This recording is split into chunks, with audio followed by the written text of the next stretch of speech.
Hello à tous et bienvenue sur la chaîne de Carlita Crypto. Aujourd'hui, nous allons parler de l'écosystème Ethereum et des standards ERC, soit Ethereum Request for Comment. L'objectif de la vidéo est d'explorer comment les différents standards ERC enrichissent l'écosystème Ethereum, quelles sont leurs utilités. On va donc parler du classique ERC20, mais on parlera aussi de l'ERC 721 ou encore de l'Account Abstraction et bien d'autres ERC. Avant de vous parler des ERC, il est essentiel de rappeler ce qu'est un smart contract pour les personnes qui ne connaissent pas ou qui auraient oublié. Un smart contract, c'est un contrat qui est programmé pour s'exécuter automatiquement selon des conditions qui sont prédéfinies. Pour améliorer la communication entre ces contrats, donc entre ces smart contracts, les développeurs ont établi des standards qui sont connus sous le nom de ERC, Ethereum Request for Comment. Chaque ERC est formulé comme un rapport détaillé décrivant innovation, techniques et règles, puis est soumis à l'examen de la communauté des développeurs. S'il est accepté, alors il devient une norme. Les ERC sont donc des standards techniques cruciaux pour le développement de smart contracts et de tokens sur Ethereum.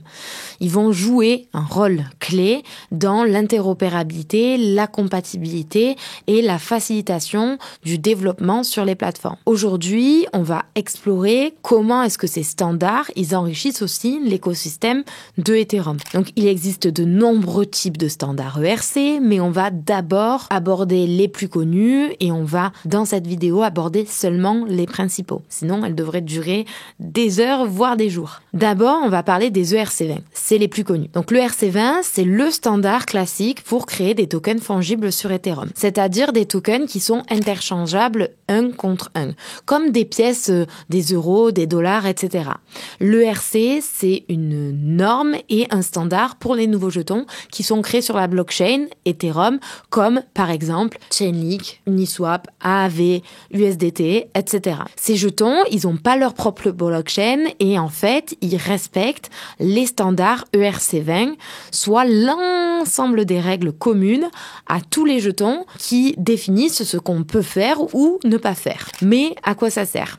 Eh bien, être sur une norme comme ERC20, ça facilite grandement les audits de sécurité, premièrement. Mais surtout, ça facilite l'intégration des tokens sur les applications décentralisées, comme par exemple sur des wallets, comme MetaMask, ou sur des exchanges décentralisés, comme Uniswap. D'ailleurs, j'ai pas cité tous les tokens qui sont construits via la norme ERC20, puisqu'il y en a des milliers, mais je vous mets la liste des top tokens construits sur ce standard dans le premier commentaire épinglé. Il faut aussi noter que l'ERC20 a quand même joué un rôle clé dans toutes les ICO, puisque toutes les ICO qui se sont faites quand c'était la mode en 2017 utilisaient le standard ERC20. Maintenant, passons à l'ERC 223. L'ERC 223, c'est une amélioration significative de l'ERC20, spécialement conçue pour prévenir la perte accidentelle de tokens et pour optimiser la consommation de gaz. Bien que son adoption n'ait pas été aussi large que celle de l'ERC20, l'ERC 223 illustre parfaitement comment les standards peuvent évoluer pour remédier à des problèmes spécifiques. Son principal atout à l'ERC 223, c'était la capacité d'annuler une transaction si des tokens ont été envoyés par erreur à un smart contract non compatible. Et donc, ça prévient en fait la perte des tokens. Puisque aujourd'hui, si vous envoyez des tokens de Avalanche sur une adresse Ethereum, vous ne pouvez plus les récupérer. De plus, l'ERC 223 consomme moins de gaz lors des transferts. Il est aussi entièrement rétrocompatible avec l'ERC20, garantissant que toutes les fonctionnalités et caractéristiques de l'ERC20 sont préservées. Son principal inconvénient réside dans l'intégration complexe requise par les plateformes d'échange pour supporter ce standard. On va donc passer à l'ERC 721 qui est aussi un des plus connus. Je pense que vous en avez déjà entendu parler. Donc l'ERC 721, il est fondamental dans l'univers des NFT. Il est conçu en fait pour des tokens qui sont uniques et non divisibles, ce qui en fait le standard, la norme, excellence pour les NFT. Chaque NFT sous l'ERC 721 possède un identifiant unique et peut être associé à ce qu'on appelle des métadonnées qui sont assez détaillées, ce qui rend en fait ces ERC 721 parfaits pour tout ce qui est œuvres d'art numérique, objets de collection, tous les NFT en fait que vous connaissez. Ce standard, il a été largement adopté sur des plateformes spécialisées. Quand je dis plateformes spécialisées, je pense marketplace, comme OpenSea, pour faciliter en fait la vente et l'achat de collectibles. De plus, il a ouvert la création de tous les NFT en fait, puisque les NFT aujourd'hui se basent sur ce standard ERC 721. Ça enrichit par exemple dans les jeux vidéo, l'expérience utilisateur, ça aide au domaine du divertissement numérique, etc. Enfin, une révolution des NFT. Mais je suis pas là pour parler des NFT. Ce qu'il faut comprendre, c'est qu'aujourd'hui, c'est grâce à ce standard qu'on peut voir, grâce ou à cause, selon de quel point de vue on se place, qu'on peut voir autant de NFT. Si je passe sur un autre standard, qui lui est un peu moins connu, est l'ERC 777, Token Standard Securities. Pourquoi ces trois mots? Parce qu'en fait, l'ERC 777, il va représenter une fois de plus une évolution significative par rapport à l'ERC 20 et il va apporter des améliorations en termes de sécurité et d'interactivité avec d'autres tokens. Donc ce standard, il a été conçu encore une fois pour remédier aux faiblesses de l'ERC 20 en s'appuyant sur les développement de l'ERC 820. Suivez-moi. En fait, donc il assure ce qu'on appelle toujours rétrocompatibilité avec l'ERC 20, donc ce qui permet une gestion plus efficace de la réception des tokens non compatibles par les smart contracts sans bloquer les fonds, comme l'ERC que je vous ai précédemment. De plus, l'ERC 777 introduit une meilleure traçabilité pour les smart contracts et la possibilité de créer une whitelist, renforçant ainsi la sécurité et la flexibilité des transactions. Cependant, l'ERC 777 a été vraiment réputé difficile à mettre en œuvre correctement en raison de sa susceptibilité à différentes formes d'attaque. Ce qui a conduit d'ailleurs à la recommandation d'utiliser plutôt l'ERC 20. Et donc la page de l'ERC 777 sur le site de Ethereum, c'est maintenu un peu comme une archive historique. Mais on voit pas aujourd'hui vraiment de token sur l'ERC 777. Si je continue, on passe à l'ERC 1400, les Securities Tokens. L'ERC 1400 vise, lui, à établir un standard pour les Securities Tokens, offrant ainsi un cadre réglementaire clair pour les émetteurs et les investisseurs. Contrairement à d'autres standards qui se concentrent sur les Utility Tokens, donc les Utility Tokens, typiquement, c'est l'ERC 20. L'ERC 1400, lui, se focalise sur les Securities Tokens, qui peuvent être représentés par des valeurs mobilières telles que des parts, des actions, etc. Par ailleurs, l'ERC 1410, qui est une variante, on va dire, de l'ERC 1400, introduit, lui, des tokens qui sont partiellement fongibles, représentant le même actif sous-jacent, mais avec des caractéristiques distinctes. Il permet également la gestion d'une bibliothèque de documents qui sont associés aux tokens, qui peuvent inclure des documents juridiques, par exemple. Enfin, la norme 1400 inclut une fonctionnalité pour vérifier si un transfert de token est réalisable en fournissant des détails dans le cas où le transfert serait invalide. Cette norme est aujourd'hui utilisée, l'ERC 1400. Si je passe au suivant, on arrive à l'ERC 1155, qui est le standard pour les tokens mixtes. L'ERC 1155, qui va permettre la création de tokens à la fois fongibles et non fongibles au sein d'un seul contrat intelligent. Proposé pour la première fois en juin 2018 avec l'EIP 1155. Donc en fait, l'EIP 1155, c'est Ethereum Improvement Protocol et c'est le début de la vie de l'ERC 1155. Donc cette EIP 1155, on va dire même ce standard, puisqu'il a déjà été adopté, il vise à résoudre les limitations des standards des tokens ERC 721. Donc si vous vous rappelez, les 721, c'est le standard pour les tokens NFT, donc les tokens non fongibles, et à la fois les limitations aussi du standard ERC20, donc tous les tokens que vous voyez aujourd'hui, les tokens fongibles. Comment est-ce qu'il fait ça? Il réduit les frais de gaz et il simplifie la représentation de plusieurs types de tokens dans un seul contrat. En fait, il s'agit d'un standard multi-token qui offre une interface pour les contrats qui gèrent plusieurs types de tokens, y compris des configurations comme les tokens semi-fongibles. Une des caractéristiques clés de l'ERC 1155 est qu'il permet le transfert efficace de plusieurs tokens, qu'ils soient fongibles ou non fongibles, en une seule et unique transaction. Ça représente un avantage quand même significatif en termes d'efficacité, de coût et surtout lorsqu'il s'agit de gérer des collections de tokens ou d'interagir avec des types de tokens qui sont différents mais au sein d'un même écosystème. En permettant la création de ces différents types de tokens sous un seul contrat, l'ERC 1155 offre offre une plus grande flexibilité et une efficacité pour les développeurs et les utilisateurs de la blockchain Ethereum. Par exemple, un paquet de jeux de cartes qui est le même pour tout le monde. Donc c'est un token, on va dire ERC20 puisqu'il est interchangeable.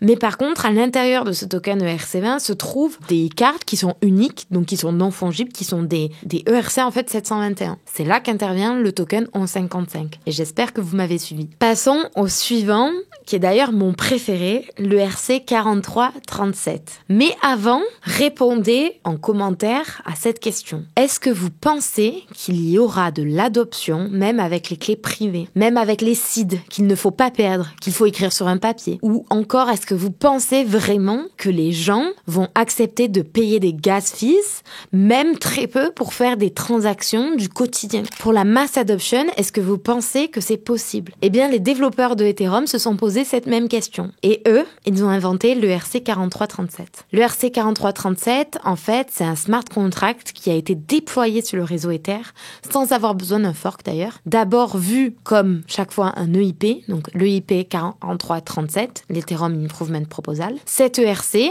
est aussi connu sous le nom de Account Abstraction. Et vous avez très certainement entendu parler de l'Account Abstraction. En fait, l'Account Abstraction se concentre principalement sur l'expérience utilisateur. Ça sert à faciliter l'utilisation des wallets et du réseau Ethereum. L'Account Abstraction, ça transforme les wallets en ce qu'on appelle des smart accounts. Ça ressemble en fait à votre compte en banque, mais dans ce compte en banque, il y a de la crypto et vous avez plus besoin de seed, mais plutôt de votre empreinte numérique, de votre visage ou encore d'un 2FA. Cet ERC permet aussi de planifier des paiements récurrents ou encore de mettre des limites de paiement. Donc on peut très bien imaginer un abonnement mensuel par exemple à un journal. Pour les frais de transaction, c'est les DApps, les applications décentralisées, qui pourront les payer pour l'utilisateur. Et si les utilisateurs ont une clé privée par exemple et qui perdent ces clés privées ou ce mot de passe, alors ils pourront le récupérer grâce à un système qu'on appelle de social recovery. En gros, des personnes de confiance ou autres pourront dire que ce smart account, surtout ne pas faire l'erreur, ce smart account était le vôtre et que même si aujourd'hui vous n'avez plus votre clé ou votre mot de passe, c'est pas grave, vous pouvez le récupérer. Je ne vais pas passer toute cette vidéo à vous expliquer qu'est-ce que l'Account Abstraction, mais c'est clairement révolutionnaire. On passe maintenant à l'ERC 4626, le dernier de ma liste, mais comme on dit, at least but not last, puisqu'il en existe plein. L'ERC 4626 est un standard récent pour le yield farming sur Ethereum.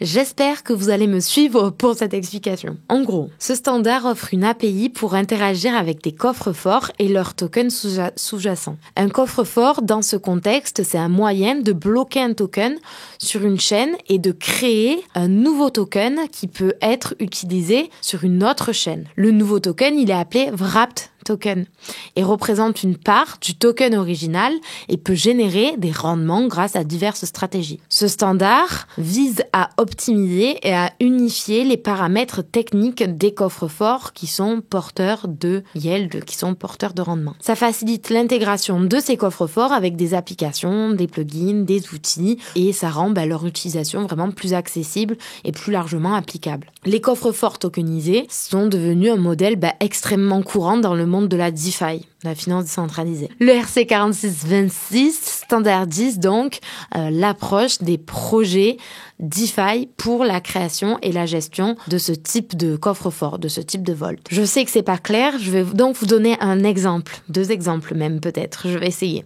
Déjà, il y a Sushi. Donc SushiSwap, X Sushi, lorsque vous mettez en jeu des sushis sur SushiSwap, qui est un market maker automatisé, en fait, vous recevez des X Sushi en récompense. Et c'est un token qui va rapporter, en rapportant des intérêts, peut être échangé, re-échangé contre le token Sushi original. Et donc, la valeur de ce X Sushi augmente à mesure que les tokens verrouillés dans le coffre ou dans la pool augmentent. Vous avez aussi ce mécanisme sur Compound, pour ceux qui connaissent la finance décentralisée. Donc, par exemple, c'est un peu similaire à SushiSwap. Vous avez le CUSDC.